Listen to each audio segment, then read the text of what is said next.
अस्सलाम वालेकुम students, welcome back. आप सबकी पुरज़ोर फरमाइश पर आज आपके लिए एक इम्पॉर्टेंट टॉपिक लेकर आया हूँ जो कि अक्सर कम्पिटिटिव एग्ज़ाम्स लाइक एफपीएससी और पीपीएससी में पूछे जाते हैं क्वेश्चंस, जिसके बारे में आज हम एक पर्सनैलिटी के बारे में पढ़ेंगे जो है नेपोलियन बोनेपार्ट। नेपोलियन बोनेपार्ट के बारे में आप लोग पहले भी जानते होंगे और काफ़ी इसके बारे में क्वेश्चंस भी देखे होंगे आप लोगों ने। तो आज देखेंगे कि इसके इम्पॉर्टेंट क्वेश्चंस इसके बारे में कौन कौन से पूछे जाते हैं और नेपोलियन बोनेपार्ट कौन था।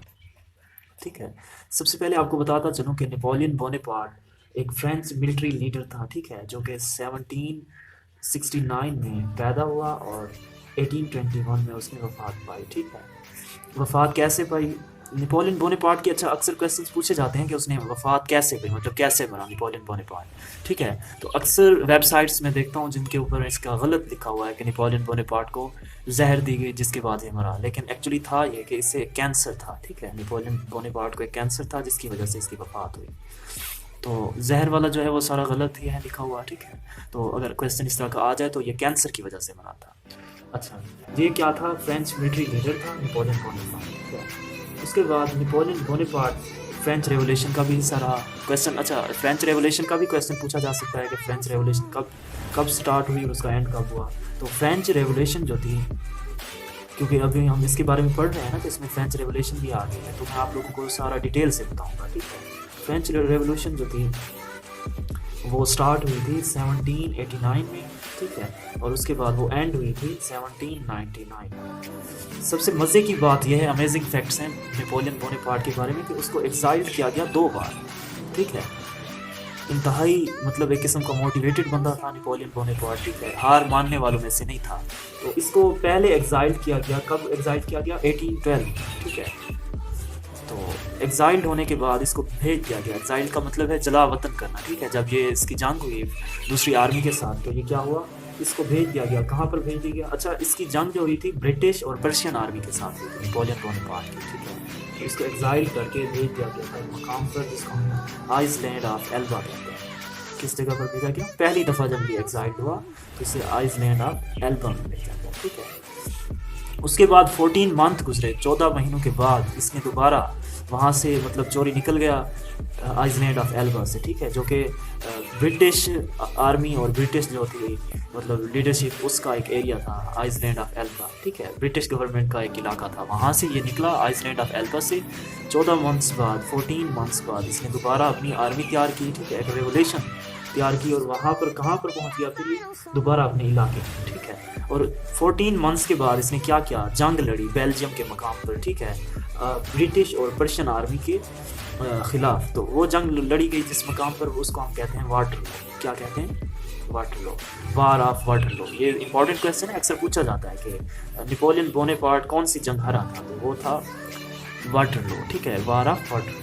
और ये जो जंग थी वार ऑफ वाटरलू किन किन के दरमियान लड़ी गई थी?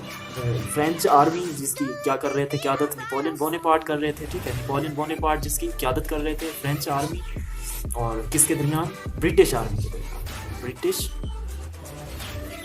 Versus French. ठीक है, और ये जंग ब्रिटिश आर्मी ने जीत ली थी, क्योंकि ब्रिटिश आर्मी को सपोर्ट थी किसकी? पर्शियन आर्मी की। पर्शियन आर्मी की सपोर्ट की वजह से फ्रेंच से ब्रिटिश आर्मी जीत गई थी ये जंग। ठीक है, और इसी जंग की वजह से क्या किया गया? इसको दोबारा एग्जाइल्ड किया गया, नेपोलियन बोनेपार्ट को दोबारा एग्जाइल्ड किया गया। और दोबारा उसको किस मकाम पर एग्जाइल्ड किया गया? क्वेश्चन आ जाता है कि नेपोलियन बोनेपार्ट वाज एग्जाइल्ड टू, जिस मकाम पर उसे एग्जाइल्ड किया गया उसको हम कहते हैं सेंट हेलिना। क्या कहते हैं? Saint Helena. सेंट हेलिना एक आइसलैंड था जो कि ब्रिटिश आर्मी के अंडर था आइसलैंड। ठीक है, वहाँ पर क्या किया गया? नेपोलियन बोनेपार्ट को एग्जाइल्ड किया गया, और लास्ट टाइम इसको एग्जाइल्ड किया गया, जिसके बाद इस बेचारे की डेथ हो गई थी। उधर ही कैंसर की वजह से डेथ हुई थी, ना कि इसे कोई पॉइजन दी गई या जहर दी गई। ठीक है, तो एक और क्वेश्चन आता है, इंपॉर्टेंट है, वो भी नेपोलियन बोनेपार्ट के ही बारे में। अमेजिंग फैक्ट है, इसकी लाइफ बड़ी ट्रेजिडीज से जितनी भी हम कह सकते हैं कि उसमें मतलब सस्पेंस थे, वो सारे इसकी लाइफ। ठीक है, तो एक क्वेश्चन आता है कि नेपोलियन बोनेपार्ट की वाइफ का क्या था? तो बेसिकली नेपोलियन बोनेपार्ट की 2 वाइफ्स थी। पहली इसने 1796 में शादी की। ठीक है, उस वाइफ का नाम था जोसेफाइन।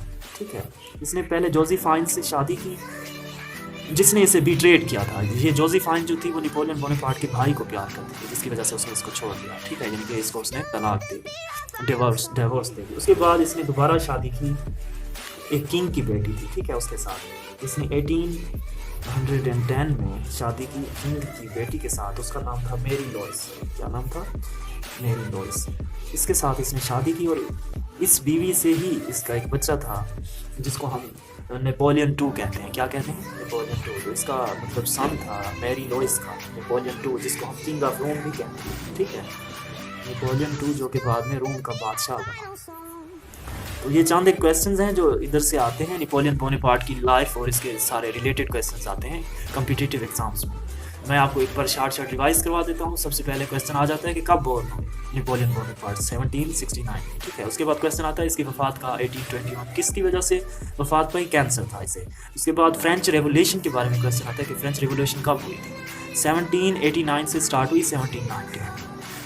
उसके बाद क्वेश्चन आता है कि नेपोलियन बोनापार्ट को एक्साइल्ड किया गया पहली मरतबा उसे 1812 में एक्साइल्ड किया गया आइसलैंड ऑफ एल्बा में। ठीक है, जो कि ब्रिटिश आर्मी के अंडर था आइसलैंड। उसके बाद 14 मंथ्स के बाद दोबारा इसने अपनी आर्मी बनाई नेपोलियन बोनापार्ट ने। ये हार मानने वालों में से नहीं थे। ठीक है, और दोबारा आकर वाटरलू के मकाम पर जंग लड़ी। किस किस के साथ? ब्रिटिश और पर्शियन आर्मी के साथ। एज अ फ्रेंच आर्मी इसने जंग लड़ी और इसमें इसको शिकस्त हुई। उसके बाद इसको दोबारा एक्साइल्ड किया गया। ठीक है, जब दोबारा एक्साइल्ड हुए किस मकाम पर गए? सेंट हेलेना, और इसी मकाम पर फिर दोबारा इसकी वफात हुई। अच्छा, अब एक और क्वेश्चन पूछा जाता है कि नेपोलियन बोनापार्ट की पहली वाइफ का नाम क्या था? उससे उसने जब शादी की 1796 में, और पहली वाइफ का नाम था जोसेफ। दूसरी वाइफ उसने एक बादशाह की बेटी थी मैरी लॉइस, उसके साथ रोम का बादशाह था, उसकी बेटी थी मैरी लॉइस। उसके साथ उसने 1810 में शादी की। ठीक है, और जिससे उसका एक सन हुआ पैदा जिसको हम कहते हैं किंग ऑफ रोम। ठीक है, या नेपोलियन टू, उसके सन को हम क्या कहते हैं? Napoleon two. तो ये चंद क्वेश्चन थे जो काफ़ी रिसर्च के बाद मुझे मिले हैं। ठीक है, तो होप सो आप सब लोगों के लिए काफ़ी बेनिफिशियल होंगे। तो अगर आपको लगे कि ये क्वेश्चन ठीक हैं और बेनिफिशियल भी हैं, और अगर आप चाहते हैं कि अपने रिलेटिव्स, फ्रेंड्स और दूसरे लोग जो मतलब कॉम्पिटिटिव एग्जाम्स की तैयारी कर रहे हैं उनको भी ये क्वेश्चन तैयार करने चाहिए, तो काइंडली वीडियो को लाइक भी कीजिएगा और शेयर भी करिएगा। Thank you so much.